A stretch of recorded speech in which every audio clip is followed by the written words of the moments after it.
Hey guys, number one Marmaduke fan here, looking at Volume 7 of IDW's Sonic the Hedgehog. 5 and 6 were so good. I had to go get 7 right away.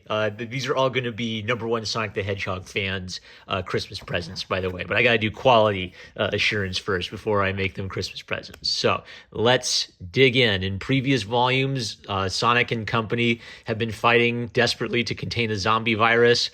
They have had many disastrous failures and everything's coming down to a head. So actually kind of like the neat thing overall about this book is it's finally the dynamic climax to this great epic event. And it even you can just imagine Live and Learn by Crush 40 coming over this as 6 separate teams have to fight 6 separate villains to get the Chaos Emerald. If any one of them fails, the world is doomed, and it's all coming down onto Sonic's shoulders. So the overall beauty of this series is Ian Flynn gets these characters, he treats them like toys in a sandbox, and he uses them quite well and juggles them across several different fields of battle, essentially. So we meet Knuckles on hiding out on Angel Island, guarding the Master Emerald, and when Sonic shows up, he's nearly completely possessed by the virus, underscoring that Sonic's been fighting this whole time.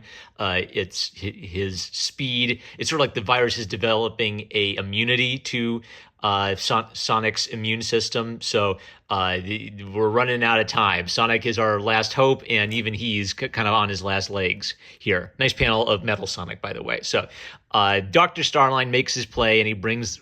I've never played Lost World, by the way, and these guys from Lost World have weird names, so I'm just going to call them Devil Red Guy, Big Fat Guy, Green Thought. I'm sorry, Sonic fans. There are too many new characters for me to learn all their names, but Starline brings them in, and what was great about this is the setup I thought last time was, okay, Starline's going to betray Robotnik, and he's going to be the bad guy, but Starline is not as smart as he thought he is. The second he brings them, they turn on him. His countermeasure fails. He thought, if I have this magical object, it'll hold them back, but it only works, has a very limited effect on them. So instantly, Starline's plan falls apart, and the bad guys from Lost World take over and decide they're going to rule the world with zombies. And of course, Sonic and Starline run to Sonic to team up with them and help out. So one cool thing is character development for Knuckles. Knuckles isn't an idiot. I know he's an idiot in Sonic Boom, and that kind of works in Sonic Boom because it's a farce. But Knuckles is naive, and he was deceived by Eggman because he's kind of a loner, right? He's lived on an island all his life as a lone warrior. But that doesn't mean he's an idiot. So Knuckles has had character progression. He does not trust Eggman 1 inch, and the fact that he's suspicious and smart actually is useful here at several instances. Silver arrives, and more people have fallen, and he's from the future, by the way, so he knows that everything's going to be doomed in the future.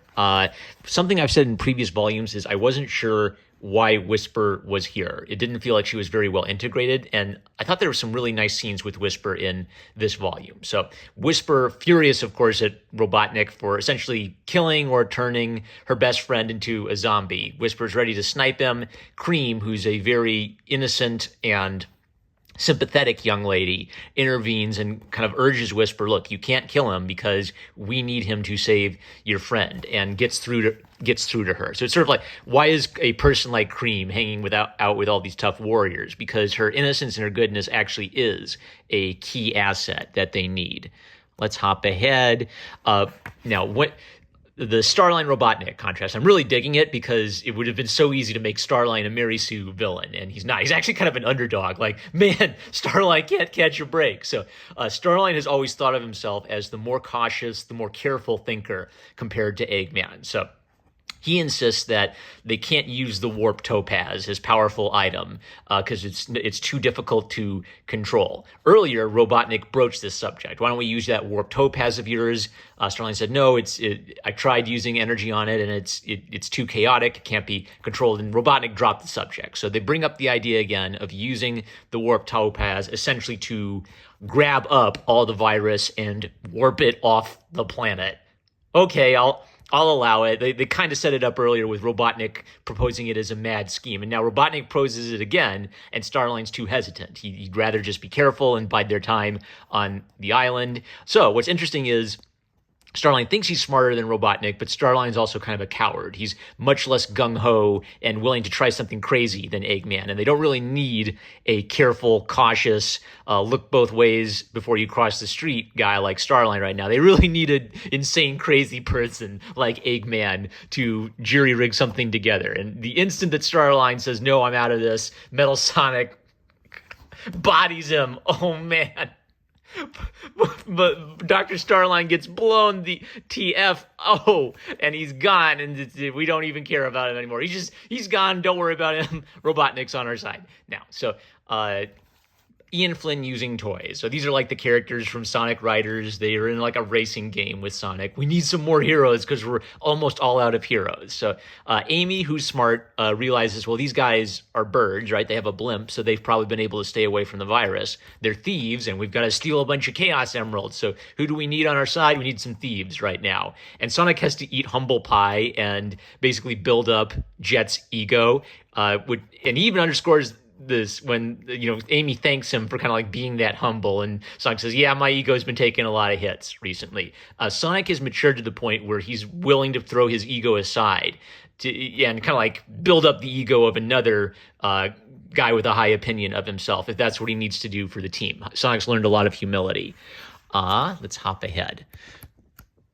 All right, here we go. So once again, Sonic, as the leader, basically explains to people what the plan is. He's nearly succumbed to the virus, so he's not even going to be able to help them on this. And he divides everyone into teams. And it shows that Ian gets the characters, and he kind of gives that insight to Sonic. So it's sort of like Sonic understands his friends. He knows how well to use them. And because he's a good leader, he knows their strengths. And so they naturally follow him because he knows how to use their strengths well. So he figures, okay, Tails and Amy, you guys are smart. You go outsmart the big, dumb, fat guy. Espio and Knuckles, you guys are trained warriors. Go fight that crazy pink berserker guy because he's not a very disciplined warrior, right? So the setup is, okay, he's going to divide them according to their strengths. But then Knuckles just says, nope, not doing it. If I go, the only person here is going to be Eggman. I'm not going to leave Eggman around the Master Emerald. My job is to stay here. And Espio kind of gallantly volunteers to fight alone since he feels now Espio is motivated by the loss of his friends. So he lost his friends to the Zombots. Espio is willing to do.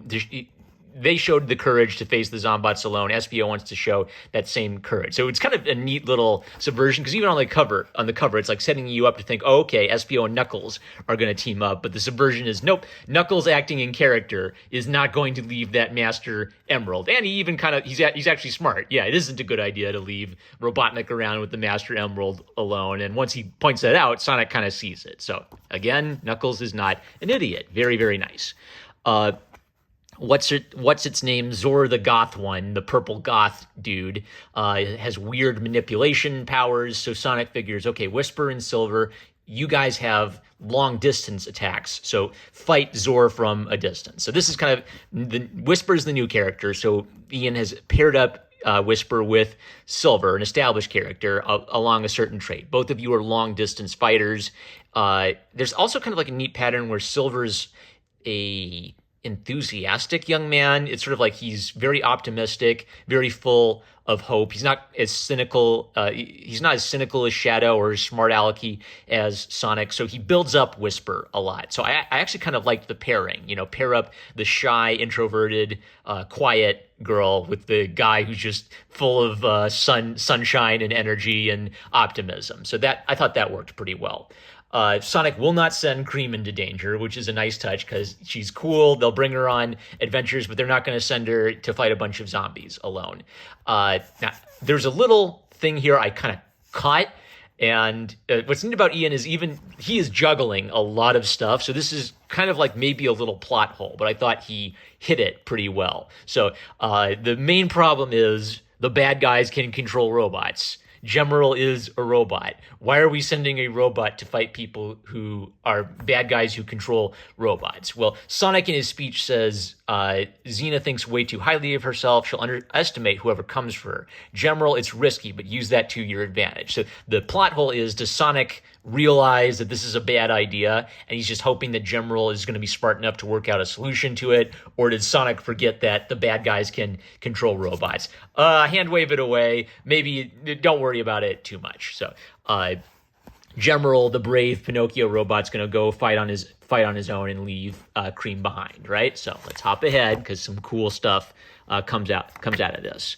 Okay, the moral problem for Sonic this whole time is, should I have spared these people? Am I completely to blame for Robotnik and Metal Sonic falling back to evil? So when Sonic's on his own, he's ticked at Metal Sonic because I gave you a second chance and you went crawling back to Robotnik. And Robotnik, even though he's helping them, he can't resist the opportunity to crush Sonic's spirit a little bit and rub it in. You're just as much to blame for this as I am for causing this zombie apocalypse. So he points out that, look, I've programmed Metal Sonic with a love of conquest. He was always going to come back to me. His heart and soul belong to me. You can't redeem him, Sonic. So then now Sonic, because he believes in people, still tries to push Eggman and kind of like say, don't you really have a sympathetic soul within you? Don't you actually care about these people? Why are you helping us if you don't care about these people at some level? But Robotnik's pretty committed to his evil ways and rebuffs Sonic's attempts. So the gang all divide up to take on their opponents. Was there something I was going to say there? Never mind. So in Cream's fight, the Cream fight is really quite good. So Cream ignores Sonic's orders. She refuses to let General go alone. She runs off ahead before anybody can stop her. So what's neat about this is once they figure out, well, the green thought can control robots, it's actually good that Cream is there because that means General has a backup, and his love of Cream awakens him so that he can fight off green thought's lusty mind control powers. So that's a pretty neat fight. And of course, it has like a nice, touching, emotional climax. So General, this once evil robot, he has been brought over to the side of good by his love for this innocent young lady. She gets infected by the zombies, so she tells him to take the emerald and go back. General throws the emerald through the portal so it goes back to Sonic, and then he promises to stay with Cream until she's better again. So General's number one goal, his number one motivation, is to protect Cream. So he, even in the name of the greater good, he's not going to leave her. Of course, the bad guys find their hiding place and everything gets worse. I love this cover. I just want to call out something really cool on this cover. This one's by Jonathan Gray. So they're all playing video games on the Sega Dreamcast at the world's most way past cool game night. So look at that. Sonic and Shadow are on the front and having their intense competition. Everybody's goofing around and reacting to it. If you look at the scoreboard, Sonic and Shadow are fighting for second place, and who's in first? That's right, the number one Sonic character of all time, Big the Cat. Top shelf.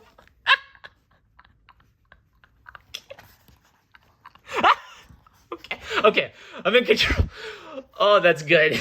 Okay, I love it. They get these characters so well. They even know how to troll the fandom just a little bit. All right, Shadow and Whisper take on the weird goth dude at a distance. Okay, this is kind of neat. So what are they called? The Babylon Rogues, the Sonic Riders characters. They're birds or whatever. So Jet, as a cocky guy who's too sure of himself, his bright idea is, well, let's do a full frontal assault. And that doesn't quite work. There was a neat thing, by the way, when Sonic was sending them where, well, he probably doesn't have the most confidence in them, so he sent all three of them to fight one old man. On the one hand, so maybe on the one hand, Sonic didn't have a lot of confidence on them. Maybe on the other hand, he figured this old man's crafty. So, what we need are sort of crafty thieves to outfox him. Jet goes for the direct approach. That doesn't really work, but the three of them together manage to overcome him with brute strength, and they're trapped there. So Jet, rather than go and leaving his team behind, he also throws the gem through the portal and stays behind with his team. So a guy with a immature, more egotistical sense of self still won't leave his buddies behind if he screwed up. So they've gathered almost all of the emeralds, and Sonic again shows his maturity. So Silver has previously said, Sonic and Shadow were the best ones at chaos control. I was never that skilled at it. And so, Silver's been acting this whole time under the assumption, well, we're just going to get the Chaos Emerald, Sonic will turn into Super Sonic, and he'll save the day like he always does. But Sonic is basically... he's not an egomaniac. It isn't about getting the limelight for Sonic. It's about saving the day. So he kind of points out, look, you're from the future, which means we tried this and we failed, right? But since you're from the future, that means you're like the chaotic element here. You're the only person here who could possibly change the future. So I want you to utilize the chaos control with me. So he's basically putting all of his confidence in a younger, less experienced guy who's looked up to him. Sonic isn't a selfish, hot-dogging egomaniac.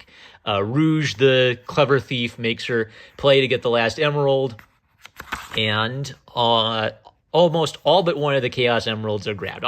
I flipped this by accident, but Knuckles, being headstrong, decides he's going to fight the zombies fist first, instantly infecting himself. That the only thing Knuckles is good at is punching stuff, and he has absolute confidence that Sonic is going to collect the Chaos Emeralds and save the day. So it's not a dumb decision. It's a highly committed decision from someone who's willing to see this fight out to the end. So the last three basically who are left are Metal Sonic, Sonic, and Silver. And Metal Sonic's shield abilities save them. And Sonic has the kind of like the cutting quip, boy, am I glad Tails and I didn't deactivate you when we had the chance. So Sonic's been wrestling with whether he's been too merciful this whole time. The fact that he showed mercy on Metal comes back to help them in the end, where Metal's abilities to fight with them are going to help them overcome evil. Let's jump ahead. Chaos. They get the Chaos Emerald. They do the magical, the Supersonic BS. Super Sonic is OP. Okay. It's actually.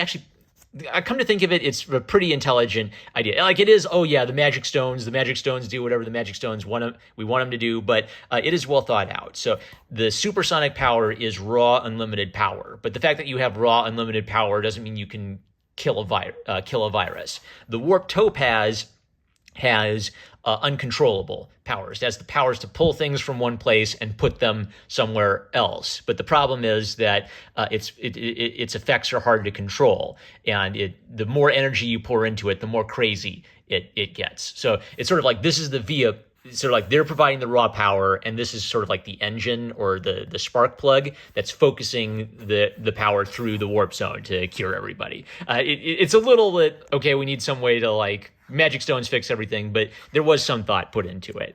The day is saved. This was nice. Okay, I have to talk about this. So again, they know the fandom and they like to troll the fandom. So of course, everybody's free from the zombie control.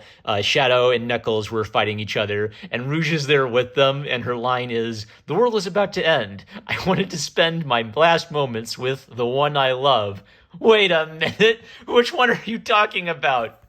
Ian Flynn managed to troll everyone in the Sonic fandom who ships Rouge with Knuckles, and everyone in the Sonic fandom who ships Rouge with Shadow in one panel. You minx, you tease.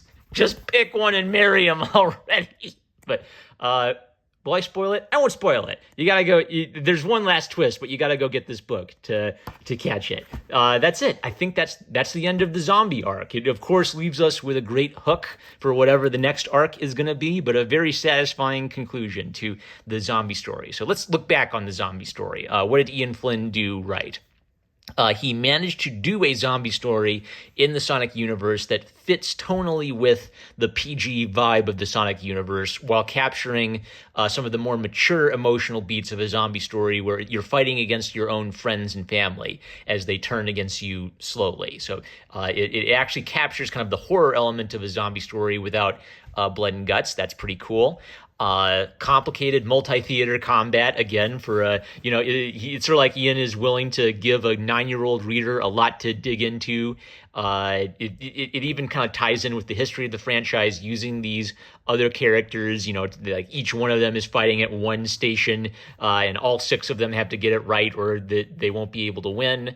Sonic is treated very maturely, and his moral question was consistent throughout. The moral question of, was I too merciful? In the end, his showing mercy on Robotnik and Metal Sonic, those two came out of the woodwork to help them save the day. So Sonic is sort of able to forgive himself for the guilt he was carrying for showing mercy to people who maybe he shouldn't have shown mercy to. Maybe one quibble: I wish Tails was given a little bit more moment in the sun. Like, he and Amy have their funny scene outsmarting the big dumb guy, and Tails always gets the scenes where he's building cool machines. I feel like Tails has been on enough adventures at this point. It's okay to give him a big heroic moment where he's fighting along with everyone and not just the engineer guy using his brain. But boy, Ian Flynn juggled a lot of stuff. This felt like a good old like 1980s 1990s Marvel Secret Wars big event where it's just complicated enough to really get you digging into it and enjoying the complexity of it, and not overly complicated that it goes over the head of the intended audience. Fantastic. Chef's kiss. What a great run on Sonic Comics. This is like an all-time good run, frankly. Like, this is now 29 issues, 29 solid issues in a row, with overarching stories, but each independent issue containing a self-contained whammo. Not quite, it's not purely episodic. It's a bit more of the movie serial format than the purely episodic format. But Ian Flynn works very well in this format, and he's doing some great things. All right, that's it. Number 1 Marmaduke fan. I'm going to get the Christmas presents wrapped for number 1 Sonic the Hedgehog fan. I love you guys. Catch you later.